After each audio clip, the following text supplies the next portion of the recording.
देखिए, आप लोगों को कई प्रकार की चूड़ियों के बारे में पहले बता चुके हैं। आज आपका है एक्मे थ्रेड। एक्मे थ्रेड का देखिए जो कोण होता है 29 अंश का होता है। इसके बारे में आपको बता रहे हैं कि जो आप ये एक्मे थ्रेड है इसका कहाँ पर प्रयोग करते हैं और इसकी चूड़ियाँ किस प्रकार की बनी होती हैं। तो देखिए, एक्मे थ्रेड में ये चूड़ियाँ बहुत ही अधिक मजबूत होती हैं। इनकी अधिकतर प्रयोग पावर संरक्षण में किया जाता है।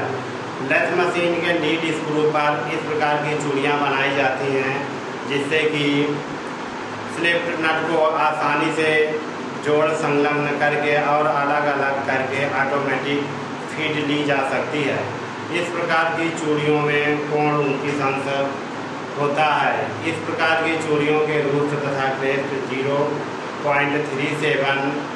0.07p होता है और इनका गहराई इनकी होती है 0.0052 इंच।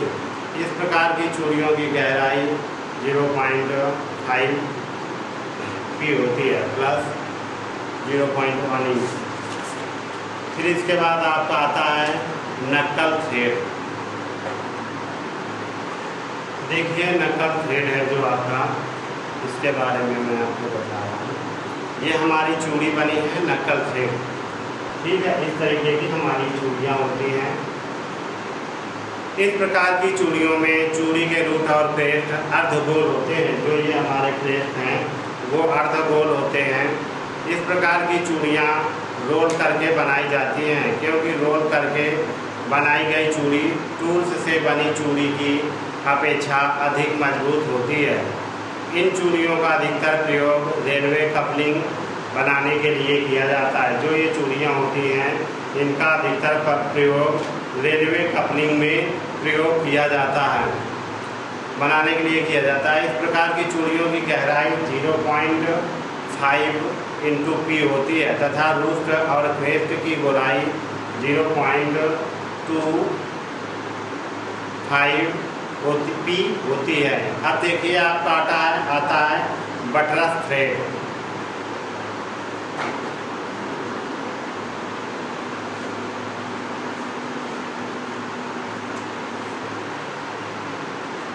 बटरस थ्रेड देखिए, बटरस थ्रेड में किस प्रकार से चूड़ियाँ बनी होती हैं।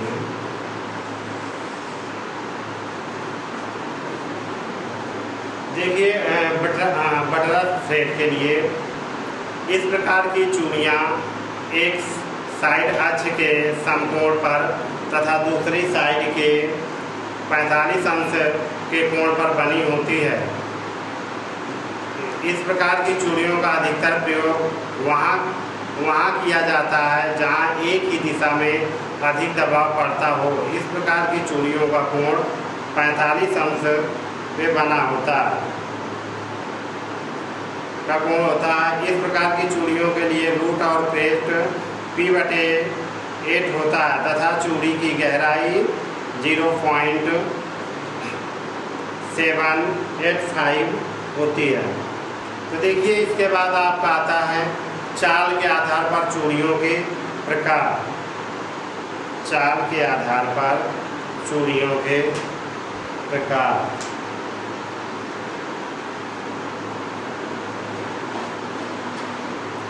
चाल के आधार पर चूड़ियों के प्रकार। अब देखिए, इसके चाल के आधार पर चूड़ियों के प्रकार। नंबर 1 पे होता है आपका सिंगल स्टार्ट थ्रेड। नंबर 1 पे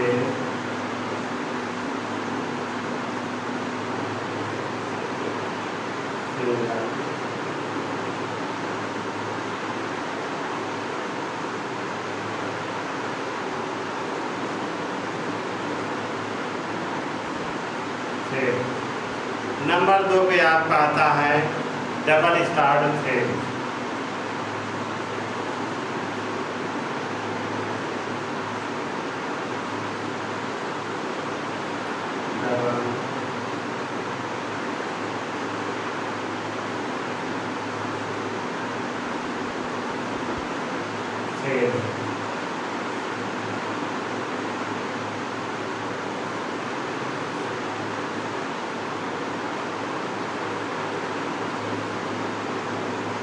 फिर देखिए आपका है मल्टी स्टार्ट थ्रेड।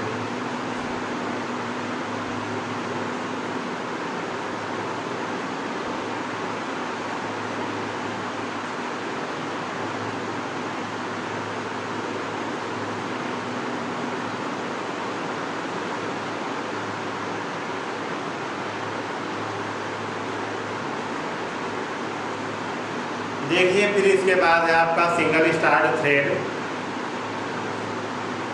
ये आपका सिंगल स्टार्ट थ्रेड है। इसमें दिया हुआ है आपका इस प्रकार की चूड़ियों में चूड़ी केवल एक स्थान से शुरू होकर अंत तक चली जाती है।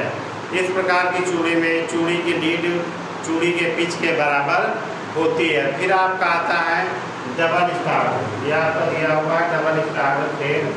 इसमें देखिए कहाँ पे किस तरीके से इसका यूज करते हैं डबल स्टार्ट में। इस प्रकार की चूड़ियों में दो चूड़ियाँ दो अलग अलग स्थानों से शुरू होकर अंत तक चली जाती हैं।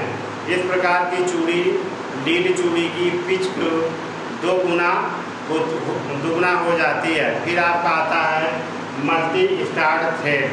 मल्टी स्टार्ट थ्रेड में देखिए इस प्रकार की चूड़ियों में 3 या अधिक चूड़ियाँ अलग अलग स्थानों में ये अलग अलग स्थान शुरू होकर अंत तक चली जाती हैं। इस प्रकार की चूड़ियों में जितने स्टार्ट की चूड़ियाँ होती हैं उसमें लीड उसके पिच की उसके ही दुगनी हो जाती है। जैसे 3 स्टार्ट वाली चूड़ी की पिच 3 गुनी होती है। फिर इसके बाद आपका आता है पिच और लीड में अंतर।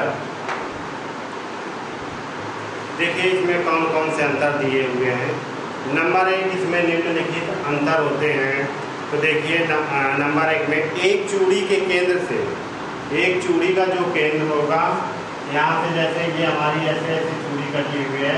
चूड़ी से केंद्र चूड़ी के केंद्र से लेकर चूड़ी की दूसरी के बीच की दूरी को पिच कहते हैं। ये हमारी जैसे चूड़ी हुई ये इस प्रकार से चूड़ी, तो इस चूड़ी के बीच की दूरी को इसके और इसके बीच की दूरी को जो होगी हमारी पिच होगी। एक चूड़ी से दूसरी चूड़ी के बीच की दूरी को पिच कहते हैं। फिर हमारा आता है पिच चूड़ियों के प्रति इंच संख्या पर निर्भर करती है। जो हमारी चूड़ी कटी होती है वो चूड़ियाँ प्रति इंचों 1 इंच में कितनी चूड़ी कटी हैं, तो इस प्रकार से हमें ज्ञात होता है पिच चूड़ियों के प्रति इंच संख्या पर निर्भर करती है, अर्थात पिच कितना है। फिर आपका आता है तीसरे नंबर पे एक मुंह वाली चूड़ी की पिच व लीड समान होती है। जो एक तरफ से चूड़ी कटती है उसकी दूरी और पिच की दूरी समान होती है। फिर आता है हमारा इसके बाद लीड। अभी तक पिच के बारे में बताया, अब इसके बाद है हमारा लीड।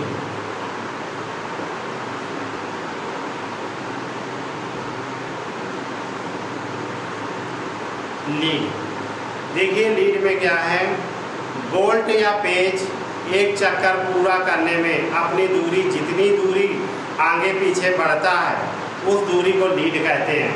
लीड देना जैसे अब हम एक दूसरे को दौड़ते हैं दूसरे को पीछे कर देना लीड देना, तो उसी प्रकार से जैसे ही हमारा बोल्ट बना हुआ है इसमें जो चूड़ी बनी हुई है इसके बाद ये हमारा जो नट है एक चक्कर में जितनी दूरी तय करता है वो हमारा लीड कहलाता है। बोल्ट या पेच एक चक्कर पूरी करने में जितनी दूरी तय करता है वो हमारा लीड कहलाता है।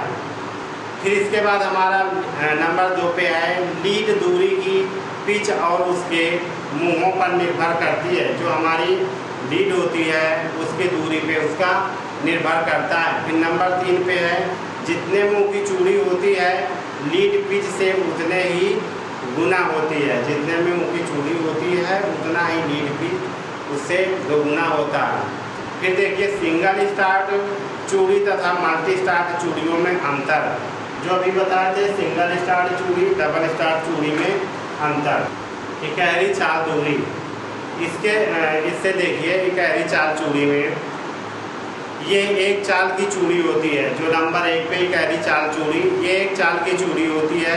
इन चूड़ियों का प्रारंभिक सिरा एक होता है। जो ये चूड़ियाँ होती हैं इनका प्रारंभिक सिरा एक होता है। नंबर 3 पे है इकहरी चाल चूड़ी के पूरी लंबाई में केवल एक ही चूड़ी शुरू से अंत तक चलती है। नंबर 3 पे है इनमें लीड और पिच बराबर होते हैं। नंबर 3 पे इनमें लीड और पिच बराबर होते हैं। नंबर 5 पे ये 2 या 2 से अधिक पार्टों को जोड़ने के लिए प्रयोग की जाती है। जो इकहरी चूड़ी होती है 2 या 2 से अधिक पार्टों को जोड़ने के लिए प्रयोग की जाती है। फिर देखिए आपका बहुचाल चूड़ी।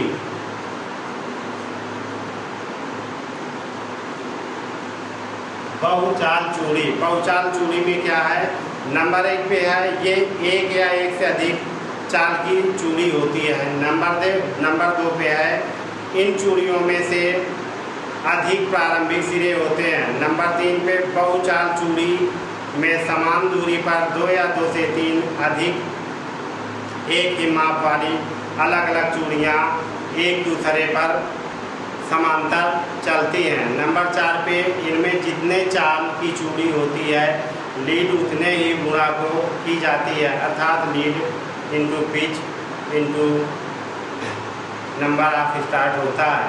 नंबर 5 पे ये शीघ्र चल हेतु प्रयोग में लाई जाती हैं। फिर इसके बाद देखिए चूड़ियों के बारे में आपका चैप्टर समाप्त हो गया। जो चूड़ियाँ थीं उसके बारे में आपको बता दिया गया, सारी चूड़ियाँ बता दिए हैं। इसके बाद आपका अगला है टैप।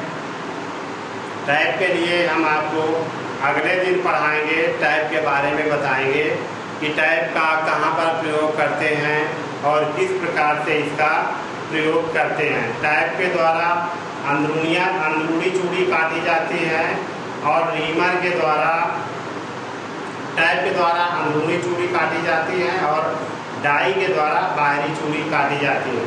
तो वही हम अभी आपको टैप के बारे में बताएंगे कि टैप से कैसे चूड़ियाँ काटते हैं, ये हम आपको अगले दिन बताएंगे।